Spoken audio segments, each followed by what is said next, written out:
دوستو، ایک بزرگ علیہ رحمہ فرماتے ہیں کہ ایک بار نصف رات گزر جانے کے بعد میں جنگل کی طرف نکل کھڑا ہوا۔ راستے میں نے دیکھا کہ 4 آدمی ایک جنازہ اٹھائے جا رہے ہیں۔ میں سمجھا کہ شاید انہوں نے اسے قتل کیا ہے اور اب لاش ٹھکانے لگانے کے لیے کہیں لے جا رہے ہیں۔ جب وہ میرے نزدیک آئے تو میں نے ہمت کر کے ان سے پوچھا، اللہ عز و جل کا جو حق تم پر ہے اس کو سامنے رکھتے ہوئے میرے سوال کا جواب دو، کیا تم نے اسے خود قتل کیا یا کسی اور نے؟ اور اب تم اسے ٹھکانے لگانے کہاں لے جا رہے ہو؟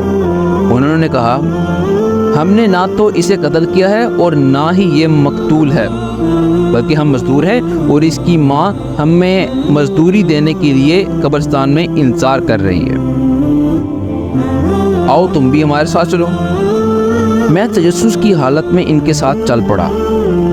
ہم قبرستان میں پہنچے تو دیکھا کہ واقعی ایک تازہ کھدی ہوئی قبر کے پاس ایک بوڑھی خاتون کھڑی انتظار میں ان کے پاس گیا اور پوچھا، اماں جان، آپ اپنے بیٹے کے جنازے کو دن کے وقت یہاں کیوں نہیں لائیں تاکہ لوگ بھی اس کے کفن دفن میں شریک ہوتے اور جنازہ پڑھ کے اس کی مغفرت کی دعا کرتے؟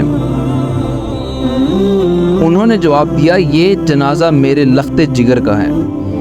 میرا یہ بیٹا بڑا شرابی اور گناہ گار تھا، ہر وقت شراب کے نشے میں دھت اور گناہ کی دلدل میں غرق رہتا تھا۔ جب اس کی موت کا وقت قریب آیا تو اس نے مجھے بلا کر 3 چیزوں کی وصیت کی کہ جب میں مر جاؤں تو میری گردن میں رسی ڈال کر گھر کے ارد گرد سیٹنا اور لوگوں کو کہنا کہ گناہ گاروں اور نافرمانوں کی یہی سزا ہوتی ہے۔ پھر اس نے کہا کہ مجھے رات کے وقت دفن کرنا، کیونکہ دن کے وقت جو بھی میرے جنازے کو دیکھے گا مجھے لعن طعن ہی کرے گا۔ اور پھر کہا، جب مجھے قبر میں رکھنے لگو تو میرے ساتھ اپنا ایک سفید بال بھی رکھ دینا کہ اللہ سفید بالوں سے حیا کرتا ہے، ہو سکتا ہے کہ میری اسی کے سبب بخشش ہو جائے۔ جب یہ فوت ہو گیا تو میں نے اس کی پہلی وصیت کے مطابق اس کے گردن میں رسی ڈالی تو ہاتف غیبی سے آواز آئی، اے بڑھیا، اسے یوں مت گھسیٹو، اللہ نے اسے اپنے گناہوں پر شرمندگی یعنی توبہ کی وجہ سے معاف فرما دیا ہے۔ جب میں نے اس بوڑھی عورت کی یہ بات سنی تو میں اس جنازے کے پاس گیا اور اس پر نماز جنازہ پڑھی، پھر اسے قبر میں دفن کیا۔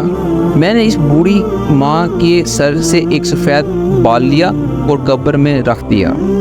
اس کام سے فارغ ہو کر میں اس کی قبر کو بند کرنے لگا تو اس کے جسم پر حرکت ہوئی اور اس نے اپنا ہاتھ کفن سے باہر نکال کر بلند کیا اور آنکھیں کھول دی۔